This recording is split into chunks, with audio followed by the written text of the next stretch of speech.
के उस शिविर में मिट्टी के नीचे सोने वाला भगवान जाग जाता है, और वो भगवान नहीं बल्कि एक भूखा राक्षस है। तो क्या तुम वह रात गुजारोगे? हम 5 लोग थे। शहर से दूर घने जंगल के बीच लगाया एक पुराना आदिवासी शिविर। Mobile network zero. रात भारी बारिश और चारों तरफ ऐसी खामोशी जो कानों में चुभती थी। स्थानीय गार्ड ने जो जाते जाते बस इतना कहा था, सूरज ढलने के बाद मिट्टी को मत छूना, और अगर कोई आवाज़ आई तो पीछे मुड़कर मत देखना। हंस दिए थे। हमें नहीं पता था कि ये चेतावनी आखिरी मौका था। रात करीब 11:40 हो चुकी थी। आगे के पास बैठकर हम डरावनी कहानियां सुन रहे थे। तभी शिविर के सबसे बूढ़े आदिवासी ने धीमी आवाज में कहा, क्या तुम हस्तर का नाम सुने हो? जैसे ही उसने नाम लिया, आँख की लौ एक पल को नीली हो गई।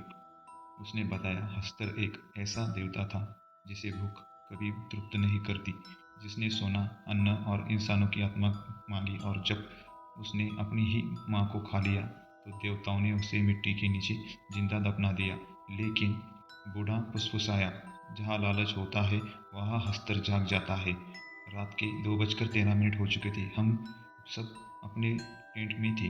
तभी मुझे सुनाई दिया जैसे कोई मिट्टी को अंदर से खोद रहा हो। मैं टेंट से बाहर निकला।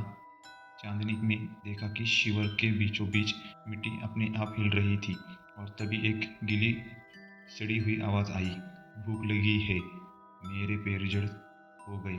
मिट्टी फटी, और जो बाहर आया वो इंसान नहीं था। पूरा शरीर गीली मिट्टी से लिपटा, आंखें बिना पुतलियों की, हाथ हद से ज़्यादा लंबे, और मुंह से टपकती काली लाल। उसे धीरे से कहा, सोना।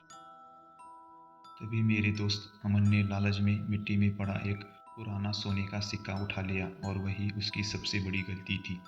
हस्तर हंसा, ऐसी हंसी जो सपनों में भी पीछा न छोड़े। उसने अमन का हाथ पकड़ा और मिट्टी के अंदर खींच लिया। कोई खून नहीं, कोई चीख नहीं, बस मिट्टी और फिर सन्नाटा। बूढ़े आदिवासी की आवाज़ गूंजी, जो लेता है वो लौट कर नहीं आता। हम चारों ने आदिवासी की बात आखिरी तक याद की। हस्तर को देखो मत, और जो भी मिले वापस मिट्टी में रख दो। हमने कांपते हुए हाथों से जो सोने का सिक्का मिट्टी में डाल दिया। हस्तर की चीख गूंजी, मैं फिर आऊँगा, और धीरे धीरे वो वापस मिट्टी में समा गया। सुबह शिविर खाली था। कोई निशान नहीं, कोई सबूत नहीं, बस एक जगह जहाँ मिट्टी आज भी गीली रहती है, और गांव वाले कहते हैं, जब भी कोई वहाँ लालच लेकर जाता है, अस्तर फिर जाग जाता है।